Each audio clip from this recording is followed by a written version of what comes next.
Hello student, how are you. I hope आप सभी ठीक होंगे। तो आज से हम एक्सरसाइज 3E के क्वेश्चन नंबर 5 से आपको बताएंगे। ओके बेटा, देखिए क्या कह रहा है। लिखा है calculate the sum of money on which the compound interest payable annually for 2 years be 4 times the simple interest on ₹4715 for 5 years both at the rate of 5% per annum. आसान क्वेश्चन है बेटा, इसको करेंगे, कोशिश करेंगे करने की। देखो सॉल्यूशन कह रहा है वो सम ऑफ मनी पता लगाओ जो कि कंपाउंड इंटरेस्ट पे है 2 साल के लिए, ठीक है, जो कि 4 गुना है सिंपल इंटरेस्ट का ₹4715 पे 5 साल के लिए, ठीक है, और दोनों का रेट ऑफ इंटरेस्ट 5% दिया है। क्वेश्चन पढ़ने में थोड़ा समझ में नहीं आएगा, लेकिन मैं आपको बता देता हूँ। शुरू में दिया है आपको सिंपल इंटरेस्ट का एक इक्वेशन दिया है। क्या दिया है बेटा? सिंपल इंटरेस्ट का इक्वेशन दिया है, जिसमें आपको प्रिंसिपल दिया है 4715, टाइम दिया है 5 years, ओके, और रेट ऑफ इंटरेस्ट दिया है 5%। उसका निकालना है आपको सिंपल इंटरेस्ट। शुरुआत कैसे करनी क्वेश्चन की ये मैं बता रहा हूँ, ठीक है। तो सिंपल इंटरेस्ट कैसे निकालते हैं? उस सिंपल इंटरेस्ट में इंटरेस्ट कैसे निकालते हैं? प्रिंसिपल इंटू में रेट इंटू में टाइम अपॉन में 100। प्रिंसिपल आपको दिया है, परेशान ना होइए, 4715 दिया है, रेट दिया है 5%, टाइम दिया है 5 years अपॉन में 100, ठीक है। 5 से काटा 5 1 जा, अच्छा 100 होगा ना नीचे, मैंने 1000 लिख दिया गलती से। 5 1 जा, 5 2 जा 10, साथ में 0, फिर 5 1 जा, 5 4 जा 20। तो आंसर कितना आ गया? 4715 अपॉन में 4। ये आया है इंटरेस्ट। क्या आया बेटा? ये आया है इंटरेस्ट। क्लियर है? समझ में आया अच्छे से? अब बात आती है कंपाउंड इंटरेस्ट की। तो कंपाउंड इंटरेस्ट का देख लो। कंपाउंड इंटरेस्ट में बेटा कंपाउंड इंटरेस्ट का भी डायरेक्ट फॉर्मूला होता है, लिख देता हूँ मैं। अमाउंट माइनस प्रिंसिपल करते हो ना, उसके बाद अमाउंट में अमाउंट का फॉर्मूला रख दो। P ब्रैकेट में 1 + R/100 to the power n minus में P। दोनों में P कॉमन ले लो, ठीक है। P आपने कॉमन ले लिया, ओके। यहाँ पे हो जाएगा आपका P कॉमन लिए, जैसे अंदर क्या बचेगा? 1 + R/100 to the power n minus में 1। ये आपका फॉर्मूला होता है, ठीक है। अब देखो क्वेश्चन के हिसाब से जो कंपाउंड इंटरेस्ट है ना, वो सिंपल इंटरेस्ट का 4 टाइम्स है। तो 4 इंटू में सिंपल इंटरेस्ट कितना है? 4715 अपॉन में 4। एक बार फिर से, क्वेश्चन के हिसाब से जो कंपाउंड इंटरेस्ट है वो सिंपल इंटरेस्ट जो दिया है उसका 4 गुना है, तो हमने 4 से मल्टीप्लाई कर दिया, 4 से 4 कैंसिल आउट कर देंगे, आंसर कितना आएगा? 4715 आ गया।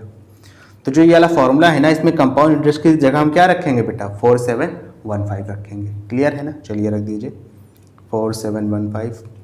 प्रिंसिपल तो आपको पता लगाना है, 1 प्लस रेट आपका 5 है अपॉन में 100, टाइम आपको दिया है 2 years कंपाउंड इंटरेस्ट के केस में देखो, और सिंपल इंटरेस्ट के केस में टाइम दिया था 5 साल, माइनस में 1। 5 1 जा, 5 2 जा 10, साथ में 0, 21 जा 20 और प्लस में 1 कितना हो जाएगा? 21 हो जाएगा। तो ये हो जाएगा 4715 is equal to P bracket में 21 अपॉन 20 का होल स्क्वायर माइनस में 1।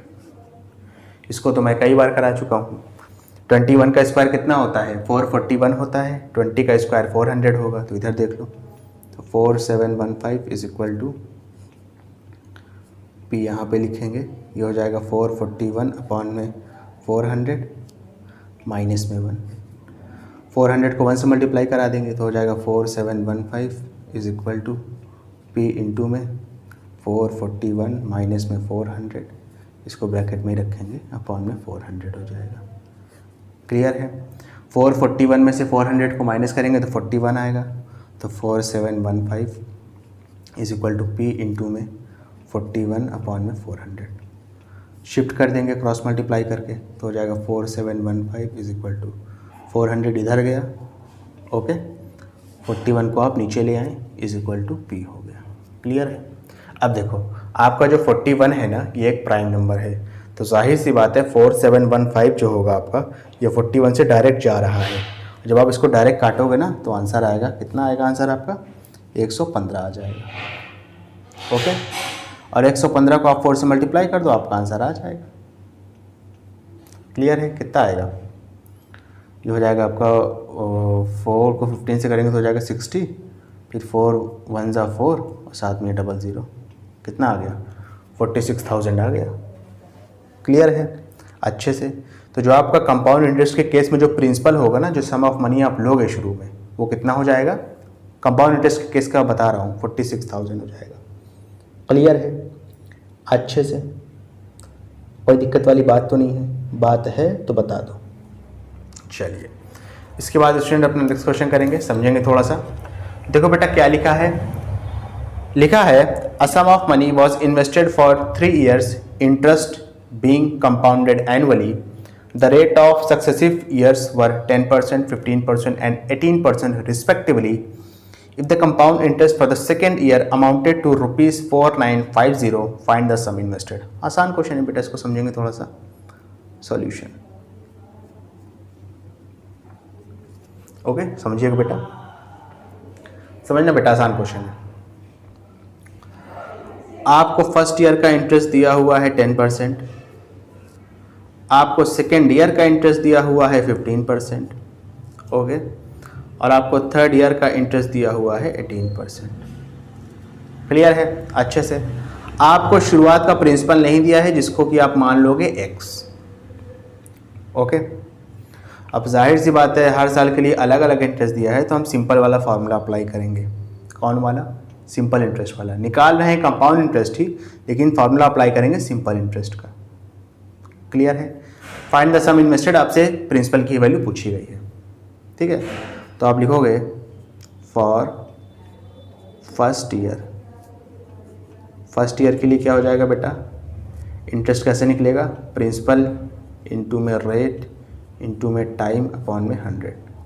प्रिंसिपल आपका x है, फर्स्ट ईयर के लिए रेट है आपका 10 है, टाइम तो आपका 1 ही होगा, अपॉन में 100 हो जाएगा। 0 से 0 गया, आंसर कितना आया? x/10।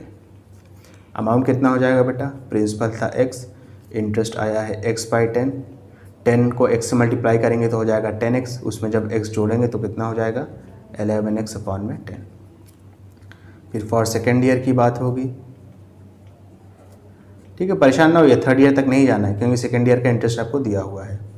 सेकेंड ईयर का इंटरेस्ट क्या हो जाएगा? पहले फार्मूला लिखेंगे, प्रिंसिपल हो जाएगा 11x अपॉन में 100, फर्स्ट ईयर का अमाउंट सेकेंड ईयर का प्रिंसिपल बन जाता है। रेट कितना दिया है सेकेंड ईयर का? 15 दिया है, टाइम आपका 1 होगा, अपॉन में 100 कर देंगे, ओके। 15 को 11 से मल्टीप्लाई कराएंगे तो हो जाएगा 165x अपॉन में 1000। 10 को 100 से मल्टीप्लाई करेंगे, जाहिर सी बात है 1000 आएगा, ठीक है। अब जो सेकेंड ईयर का इंटरेस्ट है ना, ये आपको क्वेश्चन में गिवन है, इसमें आपको ज़्यादा दिमाग नहीं लगाना है। कितना गिवन है? 4950 गिवन है, ठीक है। तो आप यहाँ पे लिख लोगे 4950, एक्स की वैल्यू यहाँ से निकाल लो। 4950 इंटू में 1000 इधर चला जाएगा, अपॉन में 165 इधर आ जाएगा, इज इक्वल टू एक्स हो गया। 11 की टेबल आती है, 11 बन जाए 11, 5 और 5 55, 11 5 जा 55, 11 4 जा 44, बचेगा 5 और 5 55, 5 बार में गया 11 5 जा, फिर बचेगा 0, ठीक है। 15 की टेबल आती है, 15 1 जा 15 3 जा 45, साथ में 0। 30 को 1000 से मल्टीप्लाई कर दो तो प्रिंसिपल कितना आ जाएगा? 30,000 आ जाएगा, ठीक है। तो जो आपका प्रिंसिपल था वो कितना आ गया? ₹30,000। क्लियर है बेटा अच्छे से? ओके स्टूडेंट, अगर आपको वीडियो पसंद आए तो इसको लाइक करें, कमेंट करें, शेयर करें, और इस वीडियो को उन बच्चों तक ज़रूर पहुँचाएं जो कोचिंग को अफोर्ड नहीं कर सकते। Thank you.